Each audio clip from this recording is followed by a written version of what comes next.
اب تمہاری غلامی کے علاوہ کوئی چیز اچھی نہیں لگتی. کلمہ پڑا اور ادھر مسلمان ہو گئے. ادھر اکرمہ مسلمان ہوا, نکلا نا بیت اللہ شریف سے باہر, صحابہ اکرام نے دیکھا, سب کہہ رہے ہیں وہ ابو جہل کا بیٹا جا رہا ہے, وہ ابو جہل کا بیٹا جا رہا ہے.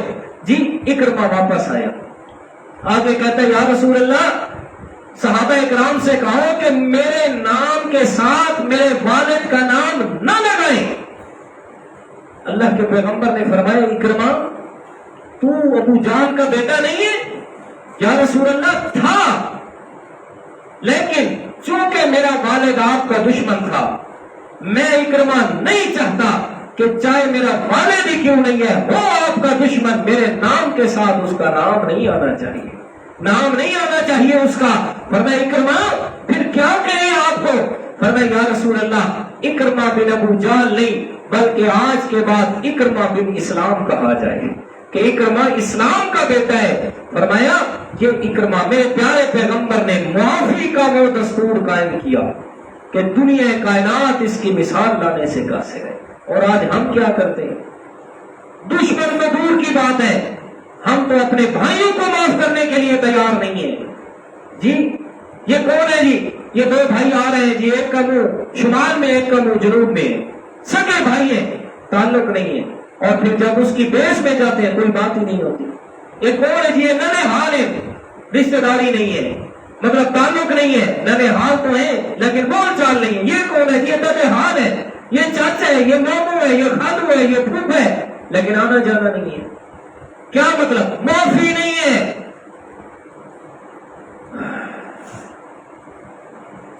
غزوہ حنین کا موقع ہے, آپ علیہ الصلوۃ والسلام بے شمار لوگ قیدی بن گئے. 30,000 بکریاں, مال غنیمت, سونا چاندی, ہیرے جواہر, اتنے جناب ڈھیروں پہ ڈھیر لگ گئے.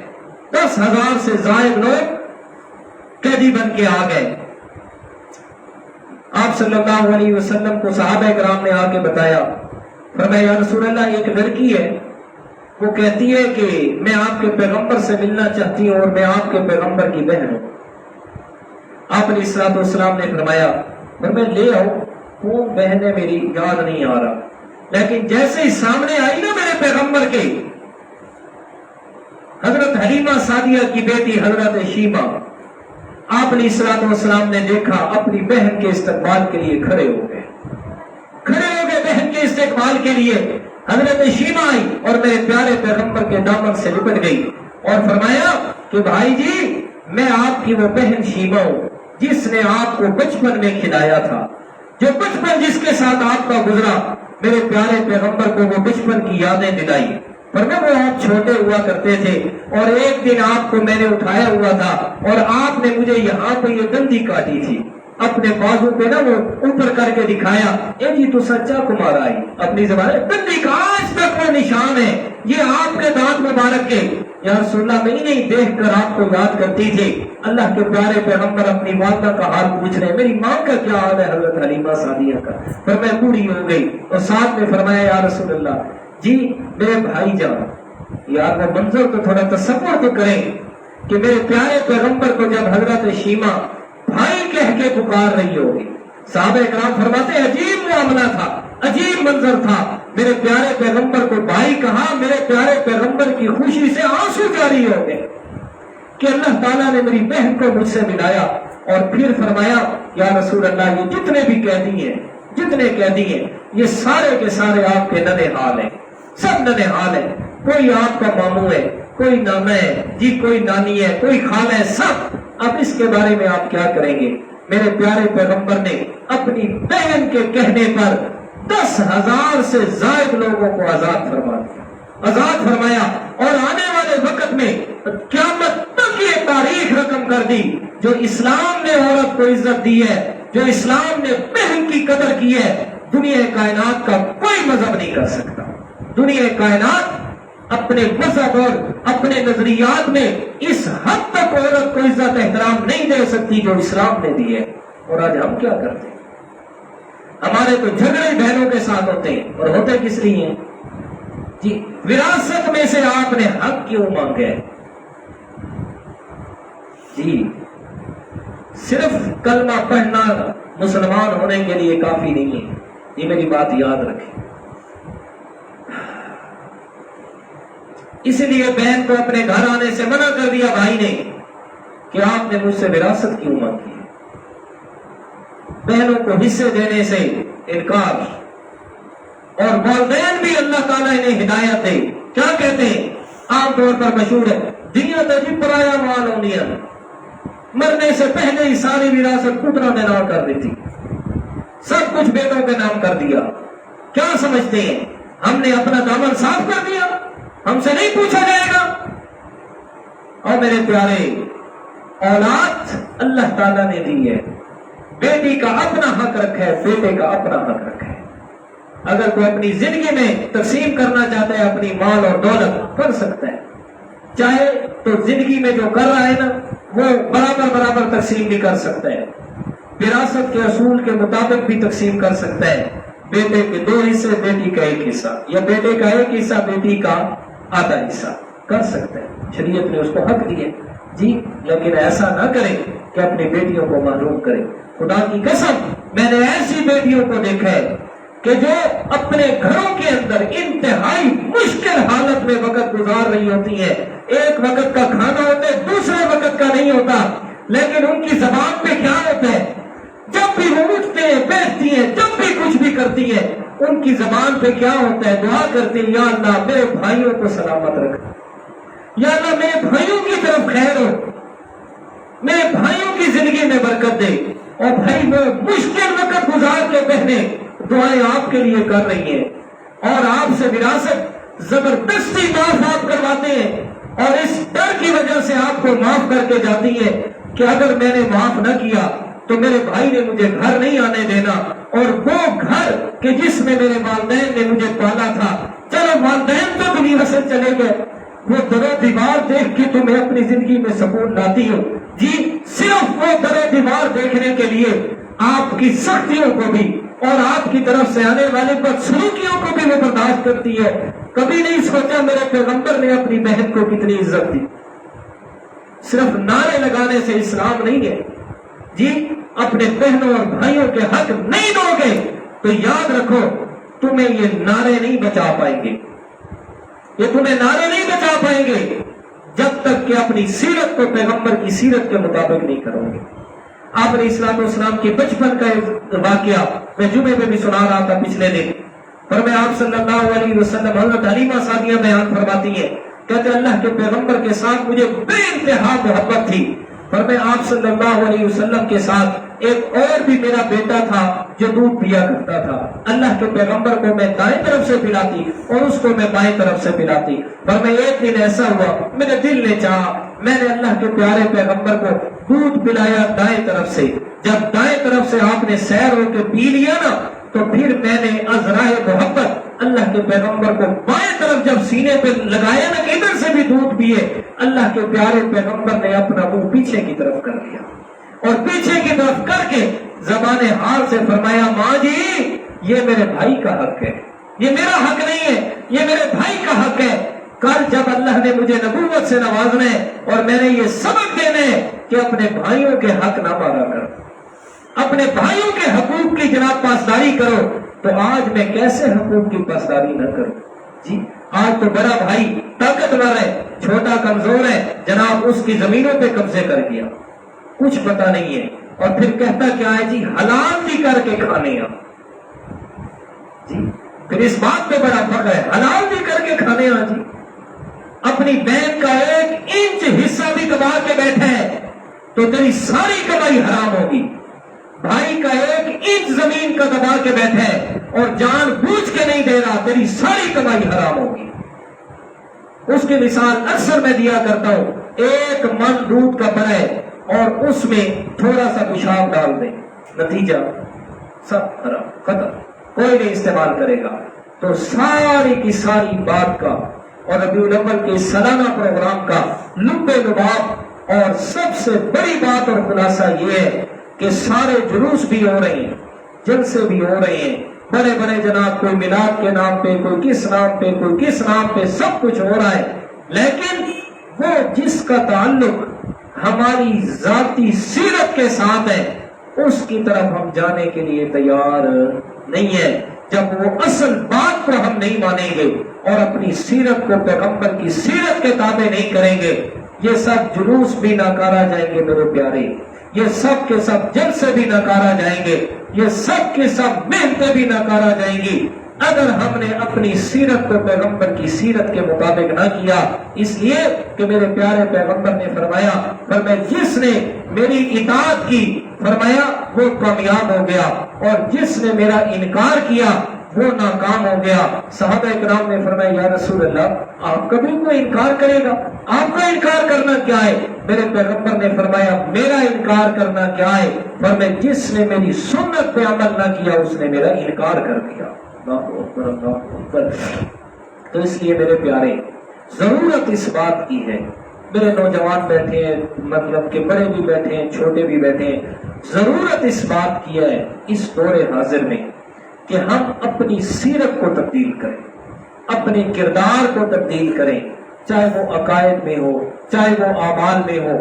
اگر وہ تبدیل نہ ہوا تو پھر یہ ساری چیزیں ناکارہ جائیں گی، یہ سارے کی ساری چیزیں کچھ بھی کام نہیں آئے گا جب تک پیغمبر کی سنت کو فالو نہیں کریں گے۔ جو زبان سے کہیں کچھ بھی کہیں سنت کے مطابق کہنے کی کوشش کریں، اپنی زبان کو کنٹرول کریں، اپنے ہاتھوں کو اپنے خیالات کو کنٹرول کریں، اپنے افعال کو کنٹرول کریں، ہر ایک چیز میں پیغمبر کی سنت کو سامنے رکھیں۔ کوشش کرنا ہمارا کام ہے، کوشش کرنا ہمارا کام ہے، باقی اس میں برکت اور اس میں جناب اللہ تعالیٰ کی رحمت کا شامل حال ہونا، یہ ہماری کوشش کے ساتھ یہ رب کی رحمت ہوگی تو پھر ہمارا بیڑا ہی پار ہوگا۔